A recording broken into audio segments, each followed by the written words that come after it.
C'est l'occasion ici de rendre hommage à notre armée qui est une armée républicaine, qui n'est ni tribaliste, qui n'est ni tribaliste, mais qui n'est ni professionnelle, qui n'est aussi rien d'autre qu'une armée régionaliste, mais une armée nationale.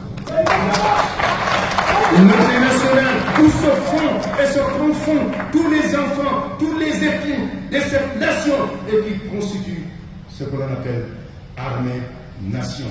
Je n'ai pas dit armée et nation, armée-nation, trait d'union, pour dire que c'est une armée qui a en son sein la nation et la nation qui porte cette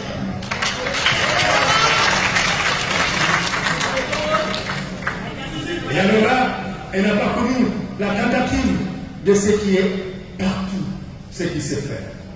Mais j'ai dit, elle est tout cela, mais elle est républicaine. Laissez-moi vous dire pourquoi je dis qu'elle est républicaine. Et vous allez ainsi voir les différents paliers de la démocratie sénégalaise. Lorsque le président Senghor, de sa propre volonté, a décidé de quitter le pouvoir en 1981, à la date du 4 avril 1981, l'armée sénégalaise a défilé devant le président Abdou Diouf.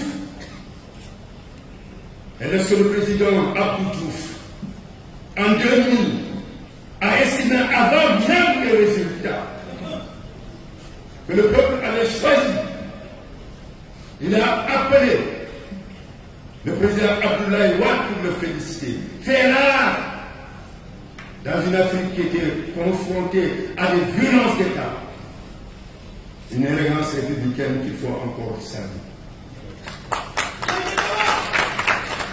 L'armée sénégalaise a défilé le 4 avril 2000 devant le président Abdoulaye Wade.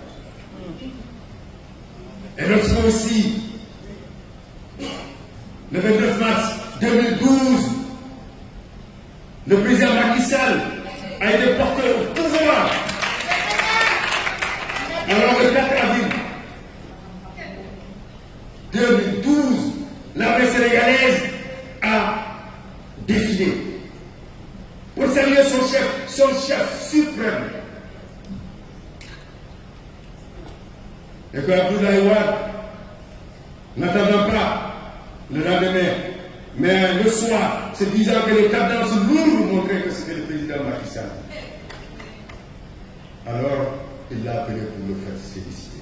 C'est le troisième palier du niveau de la démocratie sénégalaise. Et lorsqu'enfin, les élections du 24 mars ont eu lieu, et que c'est le président Bassirou Diomaye Diakhar Faye qui a été élu président de la République. La même année, l'armée sénégalaise a défilé le 4 mars 2025.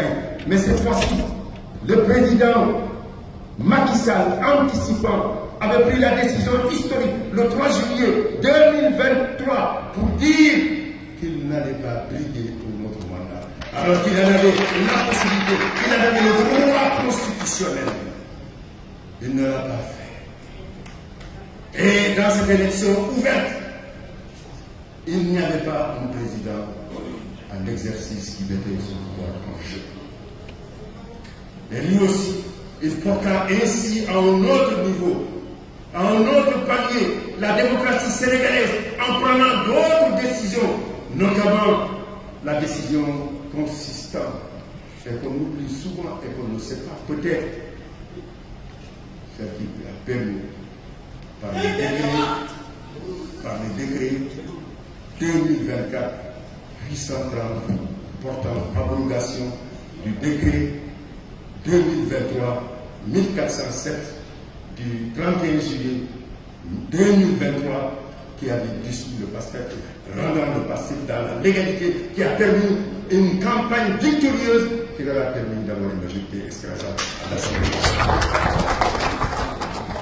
C'est l'autre palier pour laisser un pays en paix. Mais une société civile